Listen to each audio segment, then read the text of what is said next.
কোন চোরদের মাধ্যমে দিন প্রতিষ্ঠা হবে না, সন্ত্রাসীদের মাধ্যমে দিন প্রতিষ্ঠা হবে না, দুর্নীতিবাজদের মাধ্যমে দিন প্রতিষ্ঠা হবে না। বাংলার জমিনে দিন প্রতিষ্ঠার জন্য দিনদার আউলিয়া উলামায়ে কেরামদেরকে দেশের ক্ষমতায় বসাতে হবে। অন্যথায় কিয়ামত পর্যন্ত আপনাদেরকে সুযোগ দিয়ে দিলাম, এক চোর আসবে আরেক চোর যাবে, এদেশে শান্তি আশা করা যায় না, যাবে না। ঠিক কিনা দেখুন, যাদের হাতে যায় ক্ষমতা, দেশ যেন বাপের ভিটা, রাখতে চেয়ার শুরু করে বিদেশিদের পাচাটা। যাদের হাতে যায় ক্ষমতা, দেশ যেন বাপের ভিটা, রাখতে চেয়ার শুরু করে বিদেশিদের পাচাটা। বিদেশিদের কথা মতো চালায় ওরা নিজের দেশ, বিদেশিদের কথা মতো চালায় ওরা নিজের দেশ। দেখতে দেখতে গোল্লায় গেল আমার সোনার বাংলাদেশ। কথা ঠিক কিনা? আমার সাথে গাইতে পারবেন? একে একে শেষ করেছি, সবার দেখা হইল শেষ। দেখতে দেখতে গোল্লায় গেল আমার সোনার বাংলাদেশ। দেখতে দেখতে গোল্লায় গেল, কেউ দিল না সবাই নিল, আমরা যে কলুর বলদ। সারা বছর নেয় না খবর, নির্বাচনে খুব দরদ। কেউ দিল না সবাই নিল, আমরা যে কলুর বলদ। সারা বছর নেয় না খবর, নির্বাচন খুব দরদ। নির্বাচনের আগে নেতা ধরে কত রকম বেশ, নির্বাচনের আগে নেতা ধরে কত রকম বেশ। দেখতে দেখতে গোল্লায় গেল, দেখতে দেখতে গোল্লায় গেল আমার সোনার বাংলাদেশ। একে একে শেষ করেছি, সবার দেখা হইল শেষ। দেখতে দেখতে গোল্লায় গেল আমার সোনার বাংলাদেশ। দেখতে দেখতে গোল্লায় গেল আমার সোনার বাংলাদেশ। ঠিক কিনা? মুসলমানের দেশটা মোদের আছে খাতা কলমে, দোষের দোষী যে বাজারে শাস্তি পায় যে আলেমে। মুসলমানের দেশটা মোদের আছে খাতা কলমে, দোষের দোষী যে বাজারে শাস্তি পায় যে আলেমে। ওরা ইসলাম বেচেই ক্ষমতাটা পাকাপোক্ত করে বেশ, ইসলাম বেচে ক্ষমতাটা পাকাপোক্ত করে বেশ। দেখতে দেখতে গোল্লায় গেল, দেখতে দেখতে গোল্লায় গেল আমার সোনার বাংলাদেশ। একে একে শেষ করেছি, সবার দেখা হইল শেষ। দেখতে দেখতে গোল্লায় গেল আমার সোনার বাংলাদেশ। রাগ করছেন কেউ? কথা কি ঠিক না বেঠিক? ভাইরা আমার, ইসলাম যেমন এদেশে প্রতিষ্ঠা করতে হবে, ঠিক তেমনি ভাবে সালাত প্রতিষ্ঠার কথা আল্লাহ পাক বলেছেন। আর সালাত প্রতিষ্ঠা তখনই হবে যখন এদেশে ইসলাম প্রতিষ্ঠা হবে। কোন দ্বিমত আছে আপনাদের? ইসলাম প্রতিষ্ঠা ছাড়া কোন সরকারই পারবে না সালাত প্রতিষ্ঠা করতে। কেন? আমাদের এদেশে যত সরকার এ পর্যন্ত আমরা দেখেছি, এদেরকে নাস্তিকরা ঘেরাও করে রাখে। নাস্তিকরা এদেরকে এমন ভাবে জাতাকলে রাখে, তারা চাইলেও ইসলামী আইন এদেশে প্রকাশ করতে পারবে না, প্রতিষ্ঠাও করতে পারবে না। কয়েকদিন আগে নারীরা শুরু করেছিল যেমনে চায় মন চায় সামনে মেলামেশা করবে, এই স্লোগান নিয়ে, যৌন অধিকার দেওয়ার স্লোগান দিয়ে। এভাবে একটা করে একটা নাস্তিকরা তাদেরকে চতুর্দিক থেকে ঘেরাও করে ধরে। আর ইসলামী আইন যখন চলে আসবে, নাস্তিকরা দৌড়ের উপরে থাকবে, যার ঠিকানা যেখানে সেখানেই চলে যেতে বাধ্য হবে। ভাইরা আমার, তো সালাত কি করতে হবে? প্রতিষ্ঠা। আদেশ কার? আকিমিস সালাহ, আকিমিস সালাহ। আল্লাহ কয় তোমরা প্রতিষ্ঠা করো। এদেশে সালাত প্রতিষ্ঠা যদি হতো, নামাজ প্রতিষ্ঠা যদি হতো, দেশের সরকার প্রধান থেকে নিয়ে প্রত্যেকটা নেতা কর্মী সংসদের অধিবেশন শুরু করে যখন নামাজের সময় হয়ে যেত, তো সব বন্ধ করে নামাজে দাঁড়িয়ে যেত। কিন্তু প্রতিষ্ঠা নাই। এই কারণে আমি নামাজ পড়ি, কিন্তু আমার ছেলে পড়ে না। ঘরের স্বামী নামাজ পড়ে, বিবি নামাজ পড়ে না।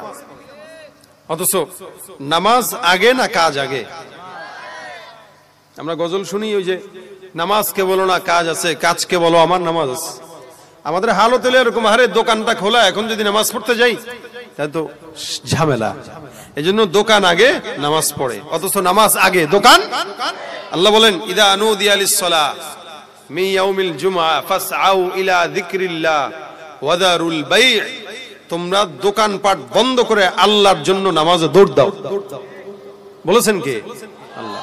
আর আমরা দোকান খোলা রাখি, নামাজ পড়ে পড়ি। এই হলো আমাদের কাজ। এই কারণে আল্লাহ বলেছেন নামাজ প্রতিষ্ঠা করো। আল্লাযীনা ইউমিনুনা বিল গায়ব ওয়া ইউকিমুনাস সালাহ। আল্লাহ পাক রব্বুল আলামিন বলেন ঈমানের 1 নাম্বার শর্ত হলো বান্দা ঈমানদার হবে, আল্লাহকে না দেখে বিশ্বাস করবে। আমার মাওলাকে আমিও দেখি নাই, আপনারাও দেখেন নাই। এখানে এমন কেউ আছে যে আল্লাহকে দেখছে? বলে না, না। আল্লাহ পাক রব্বুল আলামিনকে না দেখে বিশ্বাস করার নাম ঈমান। এই ঈমানটা আমরাও যেমন এনেছি আপনারাও এনেছেন। জমিনের মধ্যে কেউ নাই যে আমার মাওলাকে দেখেছে, জান্নাত দেখেছে, জাহান্নাম দেখেছে। জান্নাত দেখে নাই, জাহান্নাম দেখে নাই, নবীকে দেখে নাই, সাহাবাদেরকেও দেখে নাই, এরপরও বিশ্বাস করে কি করে না? এটার নাম হলো ঈমান। আমার আল্লাহ ডাক দেয়া কয় আল্লাযীনা ইউমিনুনা বিল গায়ব, অদৃশ্যের প্রতি যারা বিশ্বাস করে তারা মুমিন।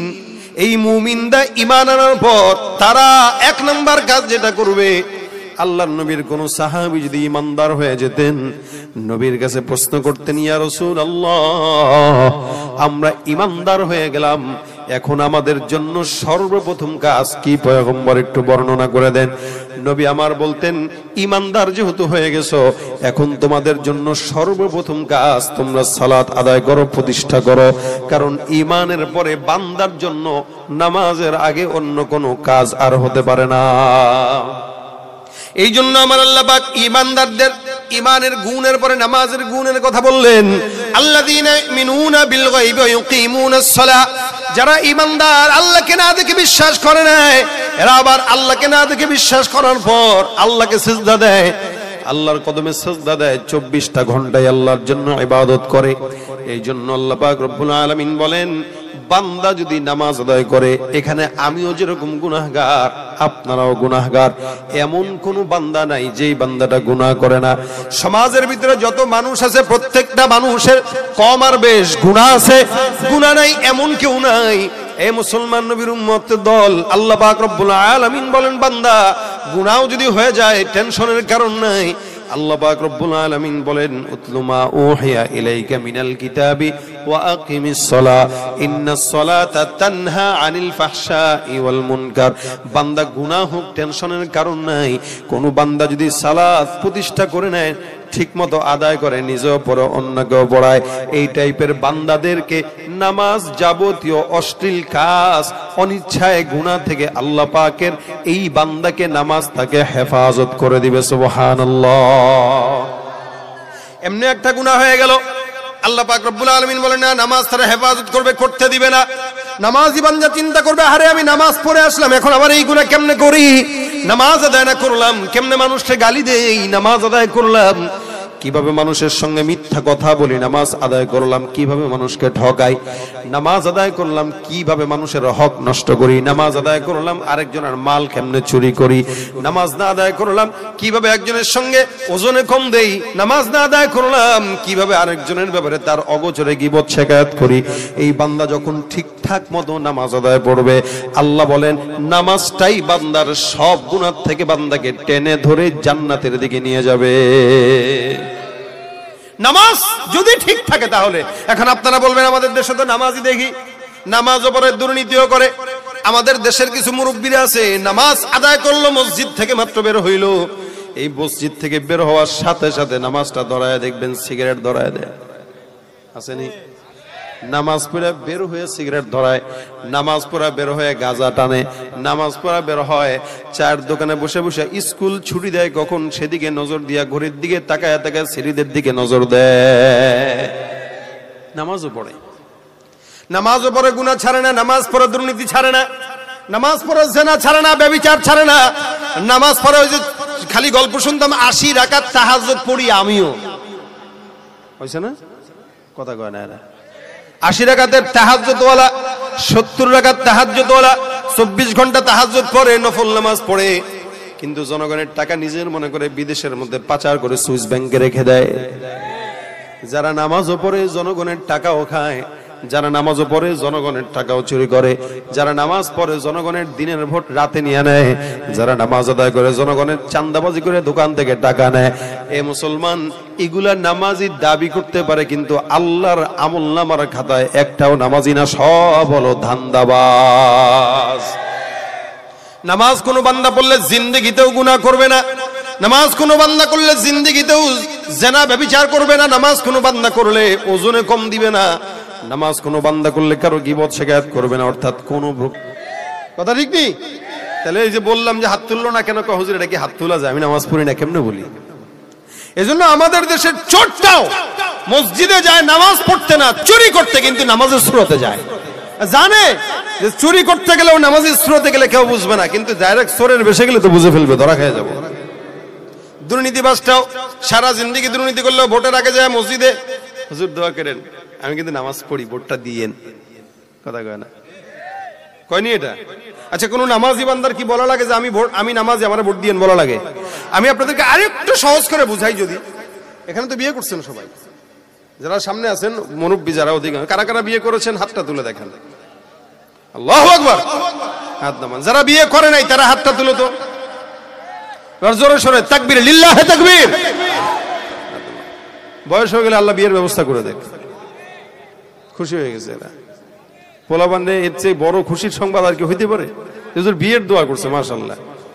এখন যারা বিয়ে করেছেন, ঘর জামাই কে কে আছেন হাতটা তুলেন। আছেন কেউ? মুস্তাক সাহেব কারে ডাকতেছেন? আচ্ছা, যারা ঘর জামাই থাকে তারা তো আর বলবে না, লজ্জা না ঘর জামাই। এখন আমি আপনাদেরকে বলি, বিয়ে করেছেন বউ আপনার না আপনার ভাইয়ের? কথা কয় না। বউ কার? যে বিয়ে করলো তার, তাই না? যে বিয়ে করছে বউ তার। এখন আসেন, আপনার বউকে খাবার দাবার শাড়ি যা দরকার দেওয়া কে দিবে? আপনি দিবেন না? আচ্ছা, এখন আপনি কি কোনোদিন বাজারে বাজারে বলে বেড়াইছেন যে ভাই আমি কিন্তু আমার বউরে খাবার দেই, শাড়ি দেই, গহনা দেই, লিপস্টিক কিনে দেই? এগুলো বলছেন আপনি? এটা কি বলার জিনিস? এটা আপনার দায়িত্ব। আপনি আপনার বউরে শাড়ি দিবেন, গহনা দিবেন, লিপস্টিক দিবেন, যা আছে দিবেন। এটা বলার জিনিস, এটা তো দিবেনই, দায়িত্ব আপনার। এটা বলার কি আছে? এখন কেউ যদি বলে যে দোস্ত আমি কিন্তু কালকে আমার বউডারে 40,000 টাকা দিয়ে একটা জিনিস দিছি, 40,000 টাকা দিয়ে একটা জিনিস দিছি, এটা বলার কি আছে? দিবাই তো, আমিও তো দিই, আমি তো 1,40,000 দিয়ে দিছি। আরে না, আমি আপনারা মনে করছেন আমি মনে হয় খালি ঘর জামাই থাকি, আমি দেই। তার মানে সে তার ঢোলটা পিঠা জানাইলো সে ঘর জামাই। কথা কয় না। আরে তুমি তোমার বউরে দিবে, এটা বলার কি আছে? যদি তুমি এটা কেউ যদি বলে যে ভাই আমি কিন্তু আমার বউরে ওইটা দেই সেটা দেই, বুঝতে হবে এটা আসলে জামাই না, এটা ঘর জামাই। সারা বছর দেয় না, একদিন একটা দিয়া নাম ফুটানোর জন্য বলতেছে আমি দিতেছি। ঠিক তেমনই ভাবে একটা ইমানদার সে নামাজ পড়বে, এটা তার দায়িত্ব। এখন সে যদি স্টেজে আইসা মসজিদে যায় বলে ভাই আমি কিন্তু নামাজ পড়ি, ভোটটা আমারে দিয়েন, তাহলে বুঝতে হবে এটাও ওই ঘর জামাই মার্কা ইমানদার নামাজি, সারা বছর পড়ে না, একদিন পড়ে নাম ফুটাইতেছে। কথা ঠিক কিনা ধরে বলেন? এই ঘর জামাই মার্কা মুসলমানদেরকে ক্ষমতায় বসানোর চিন্তাও করা যাবে না, তাহলে নামাজ প্রতিষ্ঠা হবে না, বরং নষ্ট হবে। এজন্য ইমানদার ঘর জামাই মার্কা হবেন না, ইমানদার হবেন ডাইরেক্ট খাঁটি ইমানদার, খাঁটি নামাজ। আল্লাহ পাক বলেছেন নামাজ পড়ার মতো পড়বা, তো সব গুনাহ থেকে নামাজ তোমাকে হেফাজত করবে, কিচ্ছু করা লাগবে না। দেখেন দুনিয়াতে আপনি যে আমল করেন না কেন, সব আমল আল্লাহ পাকের কাছে যাবে, তবে সবচাইতে হিসাব নিকাশ আগে হবে কিসের? নামাজ। রাসূল বলেন আউয়ালু মা ইউহাসাবু বিহিল আবদু ইয়াউমাল কিয়ামাতিস সালাহ। কিয়ামতের ময়দানে সবার প্রথম বান্দার আল্লাহ পাক নামাজের হিসাবটাই গ্রহণ করবেন। এই কারণে আমার পয়গম্বর বান্দাকে নামাজের আদেশ দিতেন, ইমানদার হয়ে গেল এখন নামাজ আদায় করে নাও, ইমানদার হয়ে গেছো, এখন এই কাজটা ছাড়া অন্য কোনো কাজ তোমার জন্য নাই, যার কারণে নামাজ আদায় করো, এটাই তোমার জন্য কাজ। সাহাবা একরাম নামাজ আদায় করতেন, আমরাও নামাজ আদায় করি। তাদের নামাজ আমাদের নামাজের মধ্যে আসমান আর জমিন পার্থক্য। সাহাবা একরাম নামাজের ভিতরে এমন ধ্যান করতেন মানুষ জানতও না, বুঝতও না। এ মুসলমান নবীর উম্মত, সাহাবীর পায়ের ভিতরে তীর ঢুকে গেছে, তীর বের করতে পারে না, ব্যথা পায়, আঘাত পায়। একদিন এক সাহাবী ডাক দেয়া কয়, এটার নামাজের মধ্যে দাঁড়া করায় দাও। নামাজের মধ্যে দাঁড় করায় দেওয়ার পর সুন্দর করে টান দিয়ে তীরগুলো বের করে ফেললেন। নামাজের পর জিজ্ঞাসা করলো, কি ব্যাপার, তীর কোথায়? বলে, আমি জানি না, দেখো তো পায়ের ভিতরে হাত দিয়া তীর আছে কিনা। পাটা বারবার বুলায় দেখে তীর তো আর পায়ের মধ্যে নাই। জিজ্ঞাসা করা হলো, আমার তীর কোথায় গেল? বলে, তুমি যখন নামাজের মধ্যে দাঁড়াইলা তোমার পায়ের তীর আমরা দাঁত দিয়ে কামড় দিয়ে দিয়ে খুলে ফেললাম। বলে, আল্লাহর কসম, নামাজের খুশু খুজুর কারণে আমি আমার তীর কখন বের করলা 1 সেকেন্ডের জন্য টের পাই নাই। পায়ের থেকে তীর বের করে ফেলতেছে, যেই তীর সজাগ দৃষ্টি অবস্থায় বের করা একদম অসম্ভব, ব্যথায় কানতে কানতে গড়াগড়ি করতেছে, ওই তীর নামাজের মধ্যে বের করে ফেলছে, হুঁশও নাই। এটা হলো তাদের নামাজ। আমরা নামাজ আদায় করি, পয়গম্বর নামাজ আদায় করতেন। সাহাবারা নামাজের পয়গম্বরের পিছনে দাঁড়ানো খুব বুঝেন। নবী নামাজ পড়াইতেছেন, সাহাবা একরাম পিছনে দাঁড়ানো, আল্লাহ রাসূল সাল্লাল্লাহু আলাইহি ওয়াসাল্লাম নামাজ পড়াইতেছেন। নামাজ পড়ায় কে? নবী। পিছনে কারা? সাহাবারা। তো সাহাবা একরাম পিছনে দাঁড়ানো। রাসূল সাল্লাল্লাহু আলাইহি ওয়াসাল্লাম বলেন, নামাজের পরে স্বাভাবিকভাবে নবী করিম সাহাবাদের দিকে ঘুরতেন। সাহাবাদের কোনো প্রশ্ন থাকলে রাসূল জবাব দিতেন। আবার রাসূলের কোনো কথা, রাসূল কোনো স্বপ্ন দেখলে ওইটাও নবী সাহাবাদেরকে বলতেন। তো সাহাবা একরামদেরকে রাসূল বলেন, তোমাদের কোনো কথা আছে? এক সাহাবী কয়, হুজুর আপনি নামাজের ভিতরে কি কিছু খাইতে গেছিলেন? কি কয়, নামাজের ভিতরে কি কোনো খাইতে গেছেন? রাসূল বলেন, নামাজের ভিতরে খাবো কেন? বলে, হুজুর নামাজের ভিতরে আমরা আপনার দাড়ি মোবারক নড়াচড়া করতে দেখছি, আমাদের কাছে মনে হইলো যে আপনি নামাজের ভিতরে কোনো কিছুর দিকে নজর দিতেছেন খাওয়ার জন্য, অথবা মুখ বাড়াইতেছেন। রাসূল বলেন, কেমনে বুঝলা? কবি তাহরিক লিহিয়া, এই যে আপনি যে আগাইছেন যে আপনার দাড়ি নড়ছে, দাড়ি আমরা পিছন থেকে আপনার দিকে ভালো করে নজর দিয়ে দেখছি। এটা সাহাবা একরামদের ইবাদত ছিল। নবী নামাজে কোন দিকে নজর দিতেন, কেমনে রুকু করতেন, কেমনে সিজদা করতেন, কেমনে হাত উঠাইতেন, কেমনে কি করতেন, সব সাহাবা একরাম দেখতো, এটা ইবাদত ছিল। তা রাসূল সাল্লাল্লাহু আলাইহি ওয়াসাল্লাম বলেন, তোমরা নামাজে যেটা দেখছো এটা বাস্তবেই দেখছো। কে হুজুর এখন বলেন আপনি নামাজে কোন দিকে মনোযোগী ছিলেন? সাহাবারা কাকে প্রশ্ন করছে? রাসূলকে, যে আপনার নামাজে মনোযোগ ছিল কোথায়? দেখেন রাসূল কি জবাব দেয়। রাসূল নামাজের ভিতরে সাহাবা একরাম পিছনে পিছনে দেখছেন।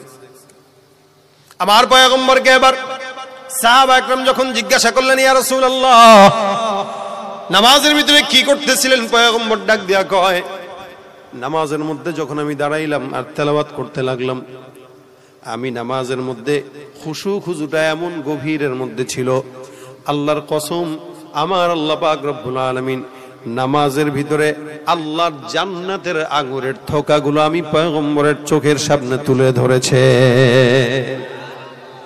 আমি নামাজের ভিতরে দাঁড়ানো, আল্লাহ জান্নাতের নিয়ামত আঙ্গুরের থোকা আমার চোখের সামনে তুলে ধরছে। আমি চিন্তা করলাম, আঙ্গুর যেহেতু আল্লাহ দিয়েছে একটু খেয়েই দেখি। তো একবার মুখ বাড়াই, একবার পিছাই, পরে ভাবলাম না, নামাজের ভিতরে জান্নাতের জিনিস ধরার চেয়ে না ধরাই ভালো, ওটা জান্নাতেই খাবো। এজন্য একবার সামনে গেছি, একবার পিছনে গেছি ধরার জন্য, কিন্তু ধরি নাই। সুবহানাল্লাহ। কিসের ভিতরে? নামাজের ভিতরে জান্নাতের নিয়ামত আল্লাহ পাক আঙ্গুরের থোকা তার চোখের সামনে তুলে ধরছেন। রাসূল নামাজের ভিতরে জান্নাতের নিয়ামত দেখে, আর আমরা নামাজের ভিতরে সামনের ক্যালেন্ডার পড়ে পড়ে শেষ করি সময়। ক্যালেন্ডারে কি লেখা, আর কি কয় তারিখ আজকে, অথবা নামাজের সময়সূচি কয়টায়, সূর্যোদয় কয়টায়, সূর্য ডুববে কয়টায়, এগুলো দেখেই তো বল পাই না নামাজ পড়বো কখন। তাহলে তাদের নামাজ আর আমাদের নামাজ এক হইল? তাদের নামাজ তাদেরকে জান্নাতে নিয়েছে, আমাদের নামাজ আমাদেরকে জান্নাত তো দূরের কথা, জান্নাতের গন্ধ শুকাবে না। এটাই বাস্তব। আমরা নামাজের ভিতরে এদিক সেদিক নজর দেই। নামাজের ভিতরে জুতা একটা নিচে 1.5 টাকার জুতা, এটা নিয়ে আবার তাকায় 14 বার তাকায়। 1.5 টাকার জুতা নিয়ে 14 বার তাকায়, যে কিরে চুরি হইল নি আবার।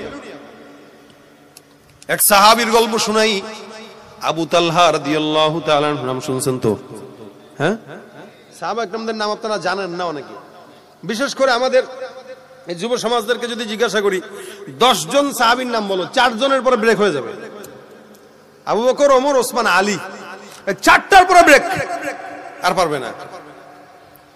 অনেক আগে ইউটিউবে একটা ভিডিও দেখেছিলাম, জিজ্ঞাসা করছেন নবীর নাম, কয়ে দিছে সাহাবীর নাম। তা আমাদের যুবকদের হালত হলো এই। আবু তালহা রাদিয়াল্লাহু তাআলা আনহু একজন সাহাবী। উনি একদিন নামাজ পড়তেছেন, উনার বিশাল বড় একটা মাজরা ছিল। মাজরা বুঝেননি? বাগান। সৌদির ভাষায় এটারে বলে মাজরা, খেজুর বাগান। উনি খেজুর বাগান ছিল বিশাল বড়। এই বিশাল বড় খেজুর বাগানে একদিন নামাজ পড়তে দাঁড়াইছে। বাগানে এত ঘন গাছ, আপনাদের যাদের সৌদি সফর হয়েছে তারা মাজরা অবশ্যই দেখছেন। আপনি দেখছেন তো? মুস্তাক ভাই দেখছেন? আসেননি কেউ? দেখছেন? সামনে গেছেননি? আল্লাহর ঘরে মাশাআল্লাহ, আল্লাহ নেক সবাই। না গেলে নিয়ত করেন, আমাদের কালো হুজুর আছে পাংশার, আব্দুল আলিম শাহ হুজুর, হুজুর নিয়ে যাবে। হুজুর এখন দেখি মাশাআল্লাহ উমরায় যায় কয়দিন পর পর, আবার হাজী সাহেবদেরকে নিয়েও যায়। তো যাবেন ইনশাআল্লাহ, 6 বার গেছে মনে হয়, মোটামুটি সব শেষ দেখা। যদি জিজ্ঞাসা করেন যে হুজুর মাজরা কোনটা, কোনটা দেখাবেন হুজুর? মদিনার মাজরা কোনটা দেখাবেন? চিনেননি? ঠিক আছে, উহুদ পাহাড়ের পাশে। ওখানে আবার খেজুর ফ্রিও দেয় না? কিছু কিছু খেজুর যা মন চায় খাবেন, আনতে পারবেন না, খাবেন। যদি মন চায় 1 কেজি 1 কেজি খাবেন, 2 কেজি খাইতে মন চায় 2 কেজি খাবেন, যত মন চায় খাবেন, কেউ নিষেধ করবে না। তো মাজরাতে অনেক গাছ থাকে, এই গাছের ফাঁকে ফাঁকে পাতা বেশি ঘন। তো তালহা রাদিয়াল্লাহু তাআলা আনহু নামাজে দাঁড়াইছেন। নামাজের ভিতরে উনি দেখেন হুট করে একটা পাখি উড়ে এসে উনার একটা গাছের ডালে বসলো। নামাজের ভিতরে উনি গাছি পাখিটা যখন আসছে, তালহা রাদিয়াল্লাহু তাআলা আনহুর নজর ওদিকে চলে গেছে। উনি পাখির দিকে তাকায় রয়েছে। এমনি মনে করেন আমরা যেরকম হয় আমাদের ক্যালেন্ডারের দিকে তাকায় থাকে, সাহাবীর এটা হয়েছে আর কি। সাহাবীরাও তো মানুষ, কি বলেন? কথা কয় না? তাদের হালত তো এরকম হয়েছে। এগুলো তো আমাদের শিক্ষা, আল্লাহ হয়েছে আমরা যাতে শিখতে পারি। আবু তালহা বলেন আমি ওই গাছের পাখি যেটা, ওইটার দিকে নজর দিয়ে রাখছি। পাখি একবার ওই ডালে যায়, একবার ওই ডালে যায়, ও ঢুকছে ঠিকই, বের হওয়ার জায়গা পায় না। চিন্তা করলাম কিরে দৃশ্যটা তো খুব ভালো। একবার ভাই নামাজের মধ্যে খেয়াল হয়েছে, ইন্না লিল্লাহ, আমি তো নামাজ, আমি পাখির দিকে নজর কেন দিলাম? হযরত আবু তালহা রাদিয়াল্লাহু তাআলা নামাজ শেষ করলেন। নামাজ শেষ করে সোজা রাসূলের দরবারে। সাহাবা আজমাইনদের কোনো বিপদ, কোনো মুসিবত, কোনো অন্তরের যন্ত্রণা, পারিবারিক সমস্যা, যেই সমস্যাই হোক সোজা দৌড় দিতেন কার দরবারে? বলে রাসূলের দরবারে। রাসূল চলে গেছেন আবু বকরের দরবারে, আবু বকর নাই ওমরের দরবারে। আর আমরা ঝামেলায় পড়লে হুজুরের দরবারে যাই না, যাই হলো নেতার দরবারে। যার কারণে যেই নেতা আমার 10 টাকা দেওয়ার কথা, সে আরো আমার থেকে 10 লাখ টাকা নিয়ে ওপারে পালিয়ে যায়। যদি হুজুরদের কাছে আসতেন তাহলে আলহামদুলিল্লাহ ভালো কিছু পরামর্শ পাইতেন, বরকত পাইতেন। সাহাবা একরাম রাসূলের দরবারে দৌড় দিচ্ছেন। যা ডাক দেখা, হুজুর ঝামেলায় পড়ছে। বলে কি ঝামেলা? এমনি নামাজের ভিতরে দাঁড়াইলাম, আমার জঙ্গলের ভিতরে বাহির থেকে একটা পাখি উড়ে আসলো। একবার এই ডালে যায় আর একবার ওই ডালে যায়। আমি নজর দিয়ে দেখলাম পাখি একবার এখানে আর একবার ওখানে, ডানে বায়ে যায়। নামাজের ভিতরে খুশু নষ্ট হয়ে গেল। আমি চিন্তা করলাম এত চমৎকার দৃশ্য, একটু তাকায় তাকায় দেখি।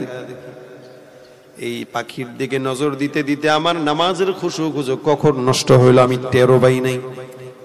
আল্লাহর কসম, হে পয়গম্বর, যে পাখির কারণে আমার নামাজের খুশু নষ্ট হইল।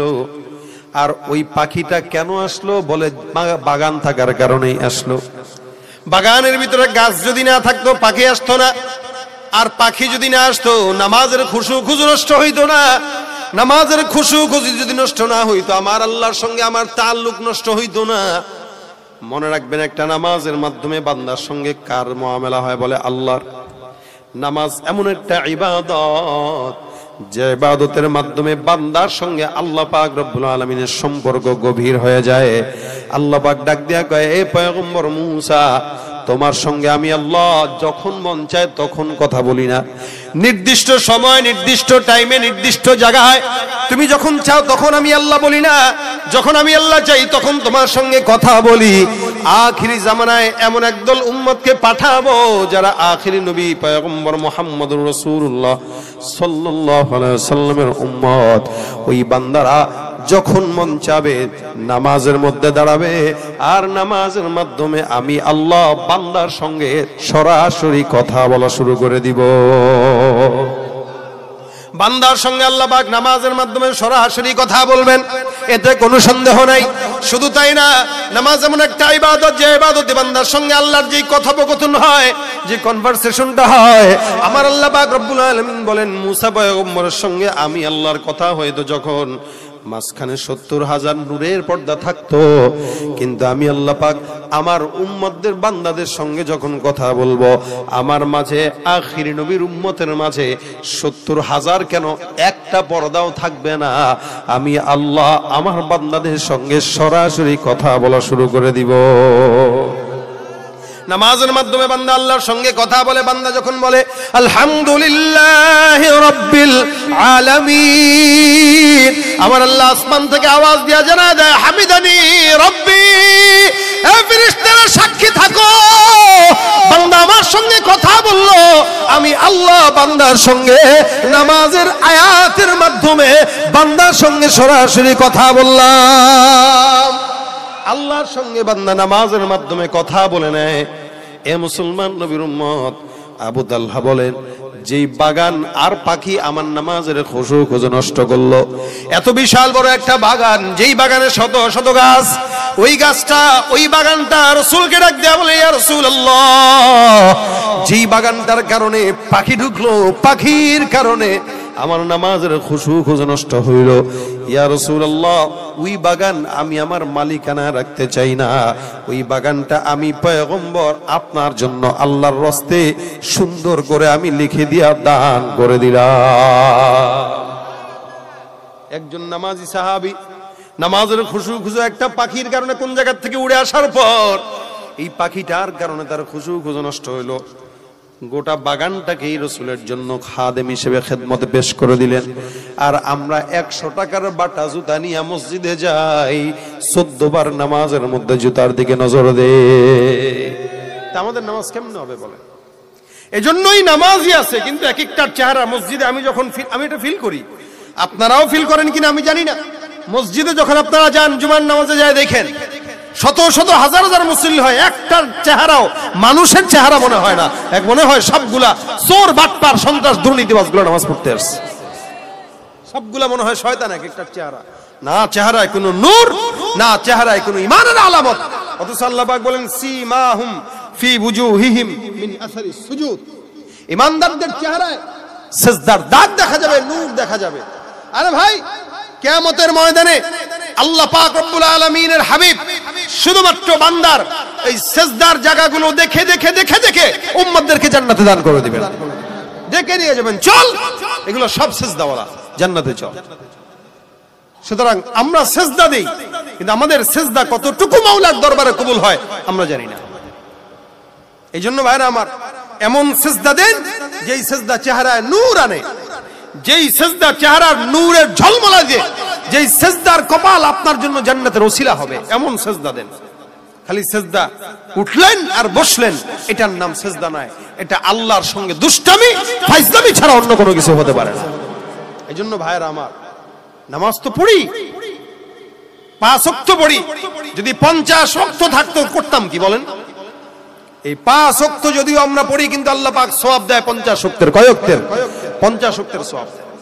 আজকে থেকে নিয়ত করেন 5 ওয়াক্ত নামাজ, এটা আমাদের উপরে নফল নয়, সুন্নত নয়, ওয়াজিব নয়, ফরজ। কি ফরজ? এটা ফরজ, পড়তেই হবে। না পড়লে আল্লাহর দরবারে আপনি পাগল, আপনি জাহান্নামী। এজন্য 5 ওয়াক্ত নামাজ পড়বেন, সওয়াব পাবেন 50 ওয়াক্তের।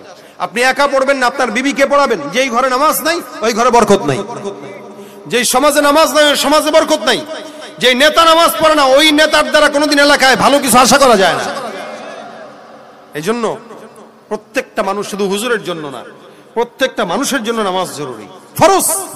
এটা পড়তেই হবে, লাজেম। না পড়লে আল্লাহর দরবারে গুনাহগার। নামাজের কারণে আটকে যাবেন। এই জন্য ভাইরা আমার, আজকে থেকে নিয়ত করেন 5 ওয়াক্ত নামাজ খুশুর সঙ্গে আমরা আদায় করব, কারণ এটার হিসাব আল্লাহ পাক সবার আগে নেবে। এটার হিসাব রাত 12টা বাজতে চললো, 12টা বেজে গেল, ফজরের জামাতের টাইম হয়ে যায় 4:30টার দিকেই, 4:45টায় ফজরের জামাত হয়। তো এখন বাসায় যায় ঘুম দিবেন, চিন্তা করবেন রাত 12টা পর্যন্ত বয়ান শুনলাম, ফজরের নামাজ যদি পড়তে হয় তাহলে কিসের ওয়াজ শুনলাম? আজকের দিন না হয় ফজর বাদ নাকি? সারা রাতও যদি ইবাদত করেন, নফল পড়েন, ফজরের সমান হবে? একটা সিজদার সমান হবে? সুতরাং ভাইরা আমার, ভাঙা গলায় গরমে আপনারাও কষ্ট করছেন, আমিও কষ্ট করছি, এরপরেও দুই চারটা কথা শুনলাম। মূল মুলাখাস এটাই, নামাজ আমাদের জন্য জরুরি, ফরজ। কিয়ামতের ময়দানে এটার হিসাব আল্লাহ পাক সবার আগে নেবেন। এই জন্য নামাজটা যেন আমি একা না, আমার ঘরের পরিবারের বউকে পড়াবো, সন্তানকে পড়াবো। আপনার ঘরে যদি বরকত না থাকে, আপনি মনে করেন, ধরে নেন এই বরকত না থাকার মূল কারণ বেনামাজি। বেনামাজি একজন ঘরে থাকবে, বরকত হবে না, সংসারে থাকবে, বরকত হবে না। এই কারণে ঘরের বিবিকে নামাজের জন্য তাগিদ দিবেন যে নামাজ পড়ো আল্লাহর রাস্তে। নামাজি বান্দা, সংসারে ইনকাম যদি 10,000 টাকাও হয়, 5,000 টাকাও হয়, 15,000 টাকাও হয়, নামাজি বান্দার ঘরে আল্লাহ পাক নামাজের বরকতে বরকত দান করে। আর বেনামাজি কোটি টাকা কামাইতে পারবে, বরকত তার ঘরে আল্লাহ পাক দেয় না। তার টাকা কুকুর খায়, বিড়াল খায়, রাস্তার কুকুরকে দেখবেন সেবা করে, খাওয়ায়, আপনি মনে করবেন খুব সেবা করতেছে, না, আল্লাহ কে তোর টাকা কুকুর খাবে, তুই খেতে পারবি না। দেখবেন ওর গোস্ত খাওয়া নিষেধ, মাছ খাওয়া নিষেধ, আল্লাহ খানা বন্ধ করে দিস, কারণ বেনামাজি তো রিজিক উঠায় নিছে। আর ওর টাকা ও খাইতে পারে না, কারে খাওয়াইবো? কুত্তারে পালে আর কুত্তারে খাওয়ায়। আর নামাজি বান্দা, ওর কাছে যা দিবেন ও সব, রড দিলে রডও খাবে। একটা রিক্সাওয়ালারে খাওয়াই দেখেন, কোনো কিছু বাঁচে না। কৃষকরে খাওয়াই দেখেন, নামাজ পড়ে, যা দিবেন তা খাবে, মাটি দিলে মাটি খাবে, এরকম একটা ভাব। কিন্তু বড় লোক গুলার দিকে তাকায় দেখেন, এটা নিষেধ, ওটা নিষেধ, ডায়েট করতে বলছে ডাক্তার। কেন রে? টাকা তো কামাস কোটি কোটি, পারস না কেন? ওই যে কারণ, ওখানে আল্লাহ বরকত উঠায় নিছে, রিজিক উঠায় নিছে। কেন? আল্লাহর নাফরমানি করার কারণে। এই কারণে ভাইরা আমার, 5 ওয়াক্ত নামাজ জামাতের সঙ্গে আদায় করবো ইনশাআল্লাহ। জোরে বলেন, কারা কারা নিয়ত করবো? হাতটা তুলেন। আল্লাহ তুমি কবুল করো, বলেন আমিন। আপনাদের সামনে এই কথাটা বলার জন্যই এতক্ষণ ভূমিকা টানা, এতক্ষণ এই ঘটনা ওই ঘটনা টান দেওয়া। মূল কথা এটাই, সাহাবাদের নামাজ আমাদের নামাজের পার্থক্য এটা। তারা নামাজে আল্লাহর জান্নাতের নিয়ামত দেখতেন, আমরা নামাজে জুতা দেখি আর ক্যালেন্ডার পড়ি। এভাবে যদি নামাজ হয় তাহলে ওই নামাজ দিয়ে জান্নাত পাওয়া অসম্ভব।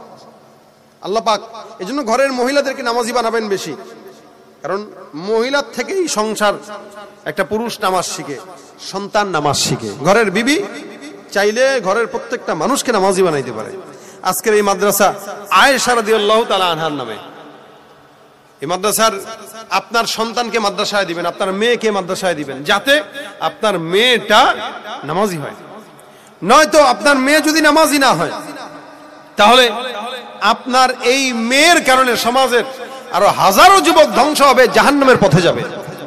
আজকে বর্তমানে নারীবাদীরা জেনা, ব্যভিচার প্রকাশ্যে করার জন্য এখন তারা স্লোগান তুলতেছে এবং তারা লিখিতভাবে বলতেছে, আমাদের যৌন অধিকার আমরা চাই, তোদের যেখানে মন চায় তোরা সেখানে যা, আমাদেরকে বলার দরকার কি?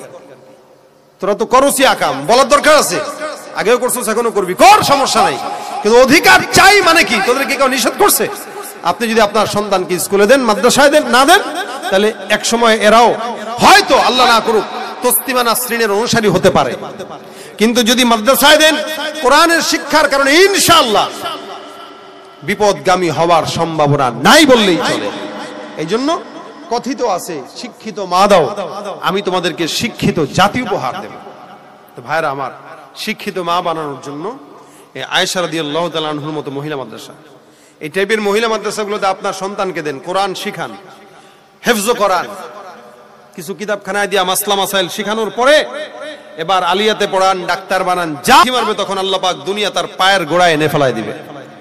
দুনিয়াকে যারাই লাথি মারতে শিখছে, আল্লাহ পাক দুনিয়াকে তার পায়ের কাছে নিয়ে এসে দিছে।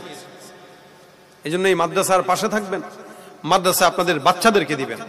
এই মাদ্রাসায় যেন আপনার মেয়েটাও আয়েশা রাদিয়াল্লাহু তাআলা আনহার মতো হয়। নাম যেহেতু আম্মাজান আয়েশার নামে নাম মিল, আল্লাহ পাক যেন আম্মাজান আয়েশা রাদিয়াল্লাহু তাআলা আনহার মতো প্রত্যেকটা ছাত্রীদেরকে যেন আবেদা জাহিদা হিসেবে কবুল করে, আমিন। এই জন্য মাদ্রাসার জন্য এই শুরু, একদম প্রতিষ্ঠানটা শুরু, এটাই শুরুর মাহফিল। এই সময় মাহফিল করার উদ্দেশ্যই কিছুটা সহজে করা যায়। দেখেন না, প্যান্ডেল লাগে নাই, কিছুটা সহজে করা যায়, অনেক সহজ হয় এই সময় মাহফিল করা। একটু কষ্ট হয় আর কি গরমে। তা আপনাদের কাছে আমি আবদার করব, শুধু আমি আসলাম, আপনারা আসলেন চলে গেলেন, দুই চারটা কথা শুনলেন, কিন্তু একটু যদি আপনারা এই মাহফিলের সাথে শামিল না থাকেন, প্রতিষ্ঠানের সাথে আপনারা সম্পৃক্ত না থাকেন, তাহলে কেমন দেখায়? এটাই তো বরকত। মাদ্রাসার মাহফিলগুলো হয় এই কারণেই। এই কারণে ভাইরা চলে যাবে, শেষমেশ যার যতটুকু ক্ষমতা আছে 10 টাকা পারলে 10 টাকা দিবেন। এই 10 টাকায় ইনশাআল্লাহ আগামীকাল আপনার আমলের নাজাতের জরিয়া হবে ইনশাআল্লাহ।